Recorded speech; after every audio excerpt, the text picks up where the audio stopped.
Good morning, everyone. My name is Damien Flynn. I'm the head of the Brexit and International Trade Division in the Department of Agriculture, Food and the Marine.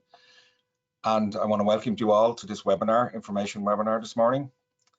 This webinar will provide an update on the new UK import controls for EU SPS goods, including those from Ireland.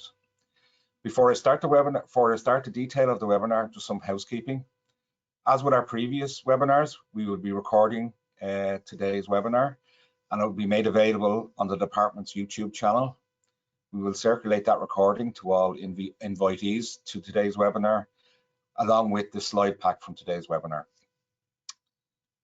After my slide presentation today, we will have a question and answer session. I'm joined on the webinar by a number of experts from the department who will help me in answering your questions. In terms of the questions, please insert them in the question box at the webinar, and we will field those questions and answer as many as we possibly can after the slide presentation. Any questions we can't answer today, we will capture, and any we can reply to, we will send out written replies after the webinar. So in terms of today's webinar, I'm going to cover a number of topics. I'm just going to have a quick overview of the new changes to UK import controls, which apply to the import of agri-food goods, which have commenced since the 31st of January this year. I will also recap on those changes from the 31st of January, touching on the custom changes and the SBS changes which have applied since the 31st of January. I will then move on to the further changes that the UK will introduce from the 30th of April. These changes relate to UK's new approach to border controls at the point of entry and the introduction of inspections and controls at UK border control posts. This will apply to EU imports from the 30th of April, but it will not apply to imports from Ireland on the West Coast, through West Coast ports in the UK, and I'll touch on that and the reasons for that. I will also then cover changes which will affect land bridge movements, and that will have some impact on Irish traders who are using the GB land bridge to import and export to Europe via the GB land bridge. And I would also touch on the UK have made some announcements about the fees and charges they will apply for all of these import controls. Just as a point of clarification, for the information, most of the information I will be presenting today is based on the latest guidance we have from the UK authorities. So I am presenting the latest information that we have from the UK authorities, and which they have shared through their own webinars and also through their own guidance notes. As I say, we will also have a question and answer session at the end, and we'll try our best to answer as many queries as you raise at today's webinar. But we will follow up offline as well and send written replies after the webinar, as we have done in previous webinars. So just first, I'm going to do a bit of a recap on the changes that the UK have begun to implement since the start of this year. The UK published its border target operating model in August 2023, and in that it set out the timelines and the types of controls that they were going to apply for agri-food goods beginning from the 31st of January 2024. So from the 31st of January, pre-notification of all low, medium and high risk imports of animal products and high and medium risk plant products from Ireland to GB must be pre-notified on the UK's import system, IPAFS. If you are moving goods via the GB land bridge, pre-notification has to be made by a UK-based representative as well. From the 31st of January, there was also a requirement for export health certification for EU imports of medium risk animal and plant products to GB. In addition, transit health certificates are also required for medium risk animal products moving across the GB land bridge.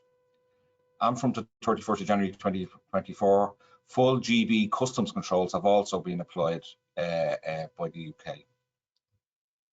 The second phase of these controls is kicking in from the 30th of April this year. This will see full documentary and risk-based identity and physical checks at UK border control posts for SBS goods from the EU, imported from the EU, but excluding Ireland. The BCP controls will apply at East Coast UK ports, also in respect of transit movements. And another date that's in the border target operating model relates to Ireland, where it states that the commencement of these border control post identity and physical checks for SBS goods moving from Ireland, while they have yet to be confirmed by the UK authorities of when they will commence, it will not happen before the 31st of October 2024. So just moving into a little bit more detail of the changes that have applied and recapping of the changes that have applied since January. As I said, full UK custom controls were introduced for all goods moving from Ireland into GB ports. This meant that UK import declarations need to be pre-lodged, and goods moved from the island of Ireland are now subject to checks, customs checks and controls. The previous option for a 6-month delay in making UK customs declarations is no longer available. These pre-lodged declarations must be entered on the UK's Goods Vehicle Movement Service. To do this, you need a UK government account. All the MRNs are put from the UK customs are put into the GVMS to generate a goods movement reference number.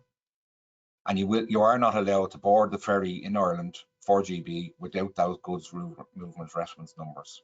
This has applied since the 31st of January, and the feedback we have from ferry operators servicing Irish routes to GB is that this is being complied with by Irish traders. Key link to the SPS requirements: if the goods require an IPAS pre-notification to be made, if the IPAS notification reference number is not present, the UK import declaration cannot be finalised, with the subsequent consequence that you would not be able to enter the import declaration on the GVMS to generate the goods movement reference number. So again, your IPAS pre-notification must be completed to allow you complete the customs formalities. In respect of SPS requirements for agri-food goods from the 31st of January, as I stated before, IPAS pre-notification is required for all imports and transit movement of animal products and for imports of medium and high-risk plants from Ireland to GB since 31st of January. These notifications were already in place for the rest of the EU countries since the 1st of January 2022. The IPAS pre-notification must be made by a GB-based importer or agent to the GB authorities 1 working day before the expected arrival of the goods. In addition, if you're moving goods via the GB land bridge, the pre-notification must also be made by a GB-based representative. We have some links here on the slides to information on the UK IPAS system and requirements. The second big change from the 31st of January was in respect of export health certification, which was required for medium risk animal products, plant products and high risk foods and feed of non-animal origin moving from the EU to GB. So products imported from the EU to GB required export health certification. And this has been taking place since the 31st of January 2024. On this slide, I've also included a link to the common errors on IPAS and export health certificates which the UK have put up on their website. This highlights common errors which they've gathered in terms of completion of IPAS notifications and in respect of export health certificates. I would encourage people to review these common errors to improve, so that they can correct any errors that may be appearing and make sure that their pre-notification declarations and export health certificates are completed correctly.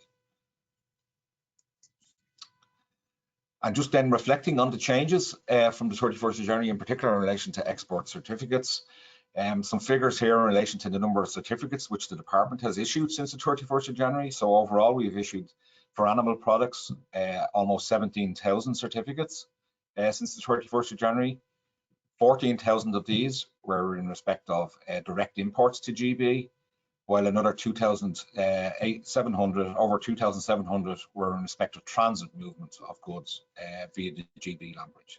So again, you can see the very significant change that has happened since the 31st of January and the number of certificates that are now being delivered since that date. The table here also gives a breakdown of the main products that are covered by these certificates at a high level. So again, this has been a very significant change, but overall, in terms of implementation, this has gone generally quite smoothly for the department and businesses as we understand it. Obviously, there have been some issues which have arisen because this is a significant change, but you can see that, that both the sector and the department are with the department support, are meeting the new UK requirements in respect of export health certificates. So moving on now to the 30th of April, I wanted to just provide you with some information on the changes that the UK will introduce from the 30th of April, which they have highlighted. So again, based on the latest UK government guidance, the UK have been highlighting that from the 30th of April, HMRC DEFRA systems will be cross-checking the CHED import notification from IPAS and the customs declaration for each consignment of goods which was subject to SPS controls for imported products from the EU. This is already in place for non-EU countries before the 30th of April. So a critical message here is to avoid the consignments being directed to a UK border control post when it may not need to attend. The CHED import notification reference number and commodity codes must be consistent between the notification and the customs declaration. So again, this is just a message to people to ensure that the correct reference numbers from IPAS and commodity codes are being inserted on the notification, but also that they are consistent with the customs declaration. Because otherwise, as the UK introduces border control inspections, any inaccuracies between those two things could lead to consignments being called to a UK border control post.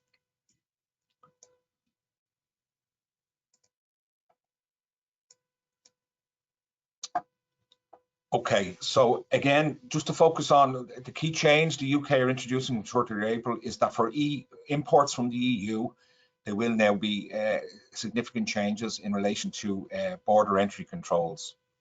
But just to highlight up front, EU imports doesn't include imports from Ireland from the 30th of April. This is because the border control posts policy and border control post infrastructure is not yet in place at the West Coast UK ports which service Irish ferry routes. So from the 30th of April, traders importing SPS goods from the EU, as I say, excluding imports from Ireland, must ensure the goods arrive through a UK port with an appropriately designated UK border control post for the commodity type involved.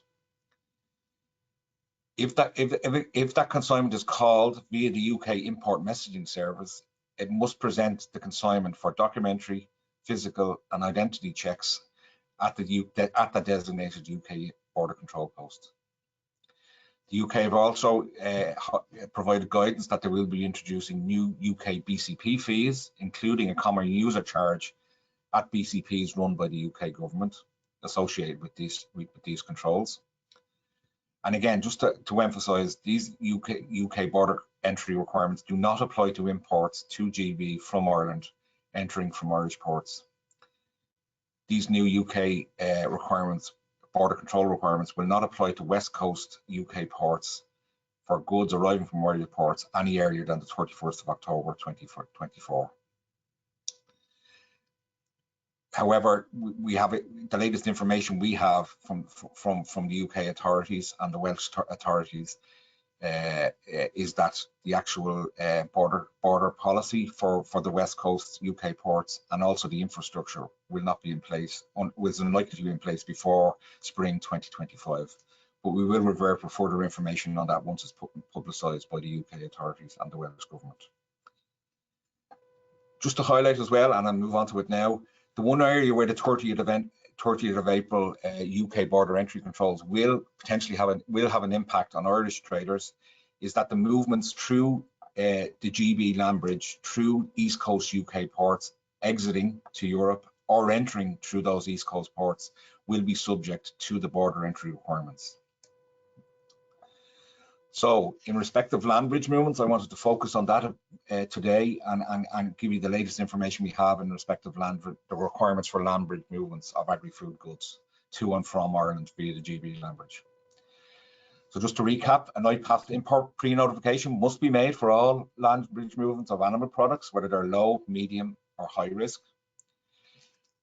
In respect of these IPAS pre-notifications, they must be made by the GB-based representative or agent to the GB authorities 1 working day before the expected arrival of the goods. So this is the official guidance we have from the UK authorities. So as I say, I'm stating the official guidance from the UK authorities. And also that a transit export health certificate will be required for medium and high risk animal products. Again, all of these conditions have applied since the 31st of January this year.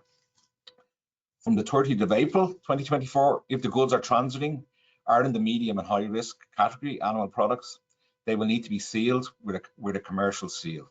Again, this is the information we have from the UK authorities. The UK authorities have also highlighted that they must be notified when transit consignments have left Great Britain by email to the relevant port health authority at email address for the border control post is at the port is exiting from.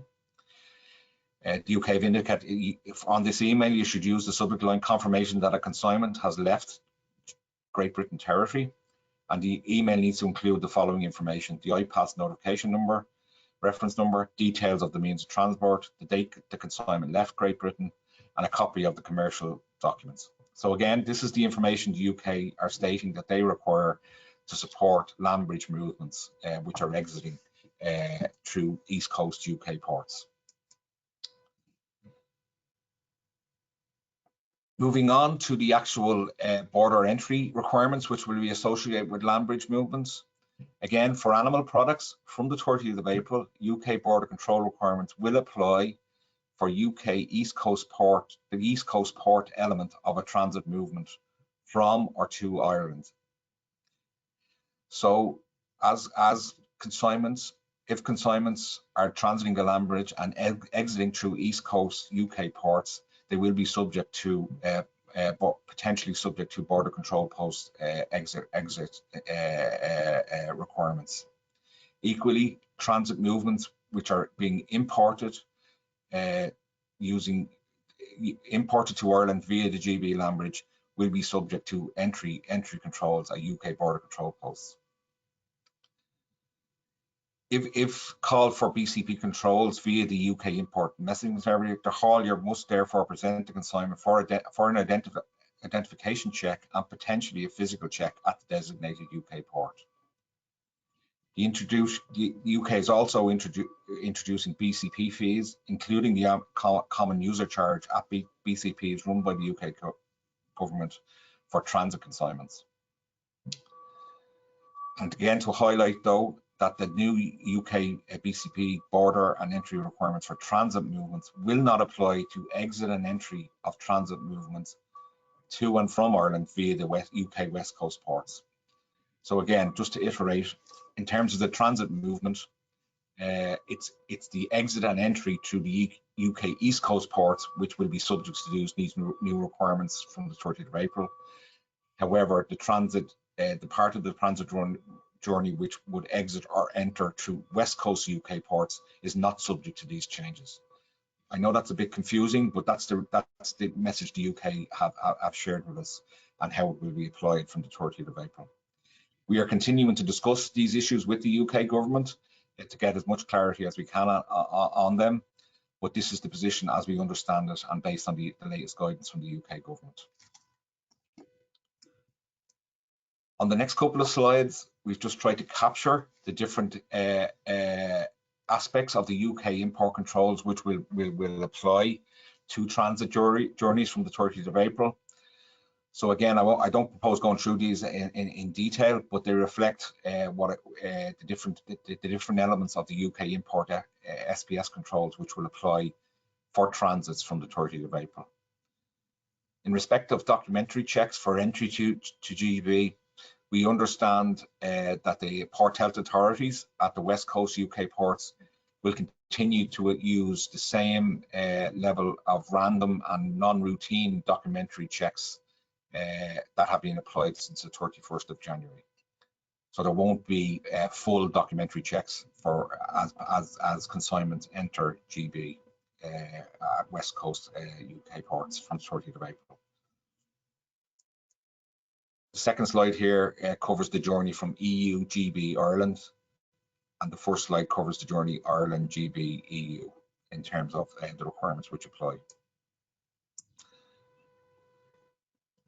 Moving on to land bridge movements for plant and plant products, just to highlight and emphasize, all plant and plant products, whether they're low, medium or high risk that transit through GB, do not require pre-notification on IPAS, do not require a phytosanitary transit export certificate, and do not need to enter or exit via UK port with a designated BCP. So again, just to highlight, that's a very significant difference between animal products and plant products in respect of land bridge movements. Plant products are not subject to any of the pre-notification, export health certification, or border entry requirements. So UK requirements, which have applied since the 31st of January, but also from the 30th of April.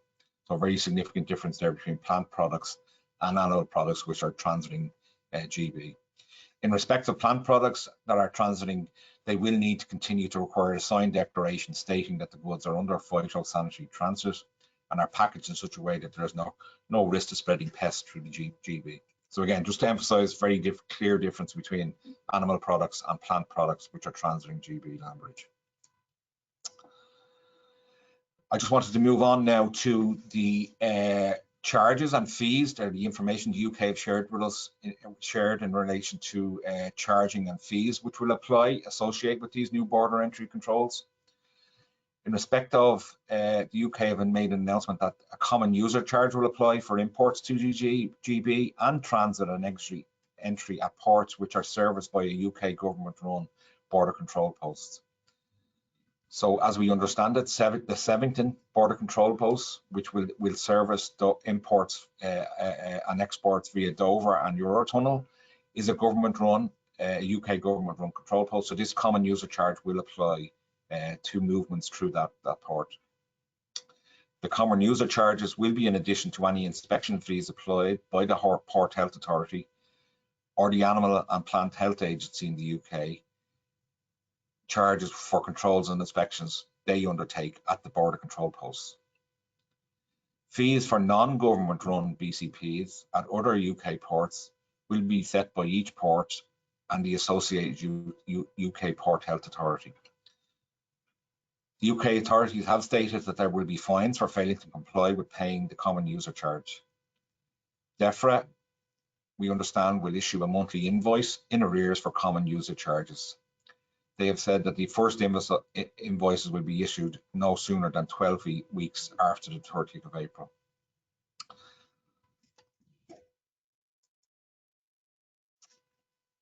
So again, in respect of goods from Ireland or traders, impacts on traders, exporters from Ireland or importers to Ireland, the land bridge is where this common user charge will kick in from the 30th of April, users of the land bridge.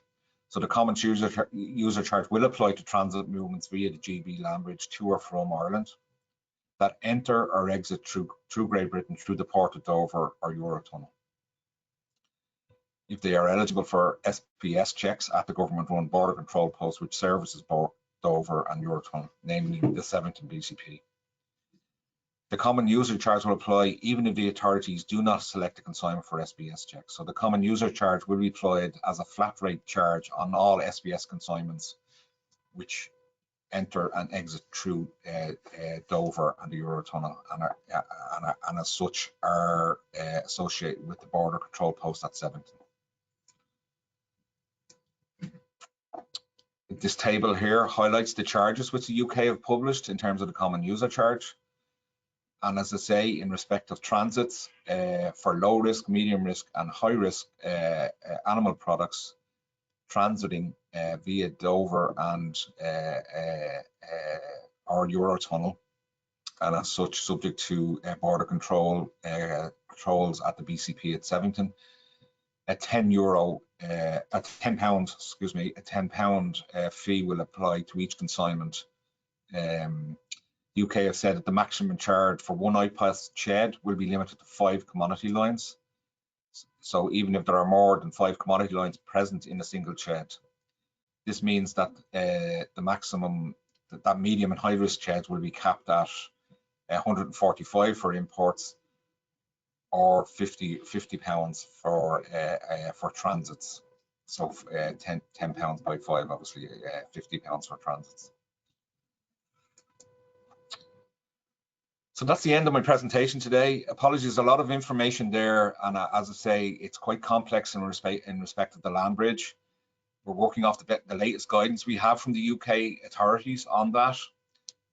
So the key message, I suppose, from my side is that the control, the requirements which have applied since the 31st of January continue to apply.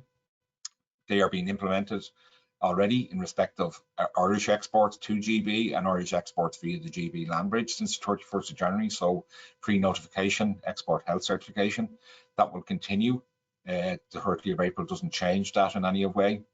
The changes on the 30th of April relates most significantly to the UK introducing its border control post SPS controls, including inspections, ID checks and documentary checks. That will apply for all EU goods except goods coming from Ireland from the 30th of April.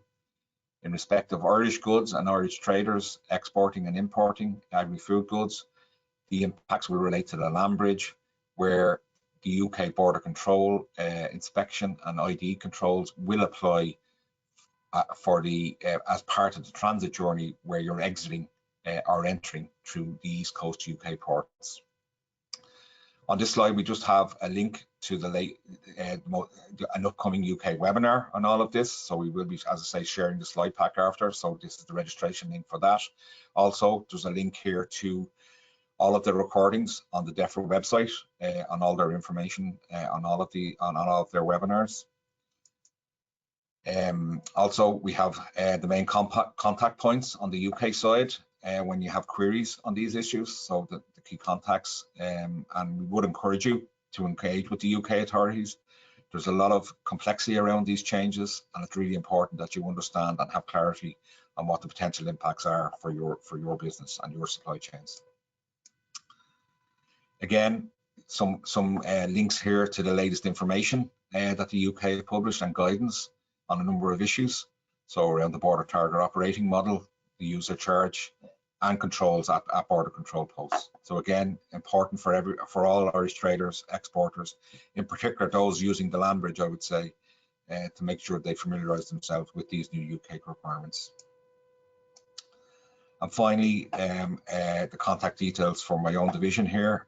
If you have any queries, please do contact us. The contact details are here. Also, we have a range of information on our web pages. So again, the information is there. So thank you for your time today listening to the presentation.